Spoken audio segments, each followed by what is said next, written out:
ಇನ್ನು ಬೀದರ್ನಲ್ಲಿ ಗುತ್ತಿಗೆದಾರ ಸಚಿನ್ ಆತ್ಮಹತ್ಯೆಯ ಪ್ರಕರಣ ಡೆತ್ ನೋಟ್ನಲ್ಲಿ ಹೆಸರಿರುವ ಎಲ್ಲರಿಗೂ ಕೂಡ ಸಿಐಡಿಯ ನೋಟಿಸ್. ಇದು ಬೀದರ್ನಲ್ಲಿ ಗುತ್ತಿಗೆದಾರ ಸಚಿನ್ ಪಂಚಾಳ್ ಆತ್ಮಹತ್ಯೆ ಸಂಬಂಧಪಟ್ಟ ಹಾಗೆ ಡೆತ್ ನೋಟ್ನಲ್ಲಿ ಯಾರ್ಯಾರ ಹೆಸರಿದೆ ಎಲ್ಲರಿಗೂ ಕೂಡ ಸಿಐಡಿ ನೋಟಿಸ್ ಅನ್ನು ಕೊಟ್ಟಿದೆ. ಡೆತ್ ನೋಟ್ನಲ್ಲಿ ಹೆಸರುಗಳನ್ನು ಬರೆದಿರುವಂತಹ ಸಚಿನ್ ನೋಟಿಸ್ ಹಿನ್ನೆಲೆ ವಿಚಾರಣೆಗೆ ಹಾಜರಾದಂಥ ಗೋರಖನಾಥ್ ಸಜ್ಜನ್ ಹಾಗೆ ನಂದಕುಮಾರ್ ನಾಗಭುಜಂಗಿ ಹಾಗೆ ರಾಜು ಕಪನೂರ್ ರಾಮನಗೌಡ ಪಾಟೀಲ್ ಸತೀಶ್ ವಿಚಾರಣೆಗೆ ಹಾಜರಾಗಿದ್ದಾರೆ. ರಾಮನಗೌಡ ಪಾಟೀಲ್ ಸತೀಶ್ ವಿಚಾರಣೆಗೆ ಹಾಜರಾಗಿದ್ದಾರೆ. ಬೀದರ್ನಲ್ಲಿ ವಿಚಾರಣೆಗೆ ಹಾಜರಾದಂಥ ಐವರು ಆರೋಪಿಗಳು ಇವರೆಲ್ಲರ ಹೆಸರು ಈ ಡೆತ್ ನೋಟ್ನಲ್ಲಿ ಉಲ್ಲೇಖ ಆಗಿತ್ತು. ಆ ಎಲ್ಲರಿಗೂ ಕೂಡ ಸಿಐಡಿ ನೋಟಿಸ್ ಕೊಟ್ಟಿದೆ. ಜನವರಿ 6ರಂದು ಐವರಿಗೆ ಸಿಐಡಿ ನೋಟಿಸ್ ಅನ್ನು ಕೊಟ್ಟಿತ್ತು. ಹೀಗಾಗಿ ಇಂದು ಐವರು ಸಿಐಡಿ ಮುಂದೆ ಹಾಜರಾಗಿದ್ದಾರೆ.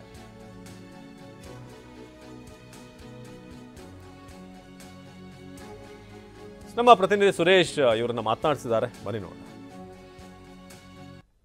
ರಾಜ್ಯಾದ್ಯಂತ ಸಂಚಲನ ಮೂಡಿಸಿರ್ತಕ್ಕಂಥ ಗುತ್ತಿಗೆದಾರ ಸಚಿನ್ ಆತ್ಮಹತ್ಯೆ ಪ್ರಕರಣ ಇವತ್ತು ದಿನದಿಂದ ದಿನ ಕೆಲವು ಹೊಸ ತಿರುವನ್ನು ಕೂಡ ಪಡ್ಕೊಳ್ತಾ ಇರತಕ್ಕಂಥದ್ದು. ಯಾಕೆಂದರೆ ಕಳೆದ 5-6 ದಿನದಿಂದ ಕೂಡ ಸಿಐಡಿ ಅಧಿಕಾರಿಗಳ ತಂಡ ಬೀದರ್ನಲ್ಲಿ ಬೀಡು ಬಿಟ್ಟು ತನಿಖೆಯನ್ನು ಕೂಡ ಮಾಡ್ತಾ ಇದೆ. ಇವತ್ತು ಸಚಿನ್ ಏನು ಡೆತ್ ನೋಟಲ್ಲಿ ಬರೆದಿದ್ರು, ಅವರ ಪ್ರಮುಖವಾಗಿ ಇವ್ರ ಹೆಸರನ್ನು ರಾಜು ಕಂಪನೂರ್ ಅವರ ಹೆಸರು ಬರೆದ್ರು. ಈಗ ಅವರೇ ಕೂಡ ಸ್ವಂತ ತಾವೇ ಸರೆಂಡರ್ ಆಗಲಿಕ್ಕೆ ಬಂದಿದ್ದಾರೆ. ಈಗ ಅವ್ರು ನಮ್ಮ ಜೊತೆಗಿದ್ದಾರೆ. ಅವ್ರು ಏನು ಹೇಳ್ತಾ ಕಾರಣ ಸರ್ ಹೇಳಿ ಸರ್, ಏನಾಗಿದೆ ಅಂತೇಳಿ.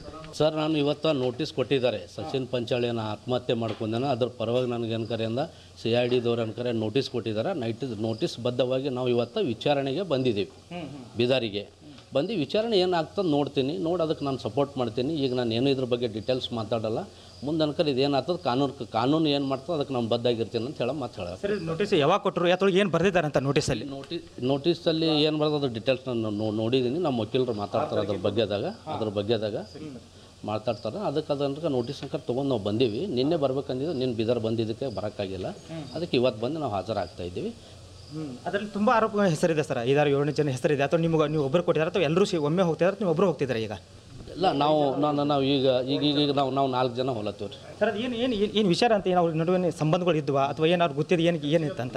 ಏನಿಲ್ಲ, ಅವ್ನು ಕೆಲ್ಸಿಗಂತ ಬಂದಂಥ ಹುಡುಗ ಅವ್ನು ಬಲ್ಲಿ ಒಬ್ಬರು ಅವ್ರ ಬಾಸನ ವಿಕಾಸ್ ಅಂತೇಳಿ, ಆ ವಿಕಾಸ್ ಅನ್ಕರೆ ಲೈಸೆನ್ಸ್ ಅದ ಅಂದಿದ್ದಕ್ಕಾಗಿ ಅವ್ನಿಗೆ ನಾವು ನೆಮ್ಕೊಂಡು ದುಡ್ಡು ಹಾಕಿವಿ.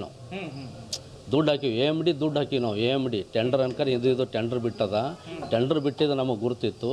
ಟೆಂಡರ್ ಬಿಟ್ಟಿದ್ದು ಗುರ್ತಿದ್ದಕ್ಕಾಗಿ ಅನ್ಕರೆ ಅಂತ ನಾವು ಏನದ ಅವನಿಗೆ AMD ಸಲುವಾಗಿ AMD ಕಟ್ಟಿದ್ದೀವಿ ಅಂತೇಳಿ ಫಾರ್ವರ್ಡ್ ಮಾಡಿ ತೋರಿಸಿದ ನಾವು.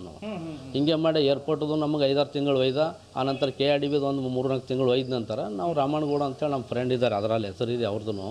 ಅವ್ರಿಗೆ ಕರ್ಕೊಂಡಿದ್ರು. ಈ ಥರ ಹೇಳತ್ತನ ಸರ್, ಹೇಳತ್ತನ ಗೌಡ್ರ ಏನು ಮಾಡ್ಬೇಕು ಇದಕ್ಕೆ ಅಂತ ಕೇಳಿದಾಗ ಅವ್ರು ನಮಗೆ ಬೆಂಗಳೂರಿಗೆ ಹೋಗಿ ವಿಚಾರಿಸ್ಕೊಂಬರಮ್ಮ ಅಂತಂದಾಗ ನಾವು ಬೆಂಗಳೂರಿಗೆ ಹೋದಾಗ ಸತ್ಯ ನಿಜ ಅಂತ ಏನದ ಗೊತ್ತಾಯ್ತು ನಮಗೆ. ಈಗ CID ತನಿಖೆ ಹಂತದಲ್ಲಿದೆ. ಅದು ನೋಡಿ ನಾನು ಮುಂದೆ ಮಾತಾಡ್ತೀನಿ ಸರ್. ಕಳೆದ 6 ತಾರೀಕಿಂದ CID ಅಧಿಕಾರಿಗಳಿಗೆ ನೋಟಿಸನ್ನು ಕೊಟ್ಟಿದ್ರು. ಹೀಗಾಗಿ ಇವತ್ತು 5 ಜನ ಇವರೇನು ಅಲ್ಲಿನ ಸಚಿನ್ ಡೆತ್ ನೋಟಲ್ಲಿ ಬರೆದಿದ್ರು, ಆ 5 ಜನ ಪ್ರಮುಖ ಆರೋಪಿಗಳು ಇವತ್ತೇನು CID ನೋಟಿಸ್ ಕೊಡಿದ. CID ಅಧಿಕಾರಿಗಳು ಇವತ್ತೇನೋ ಅವರು ವಿಸಿಟ್ ಮಾಡ್ತಾ ಇದ್ದಾರೆ.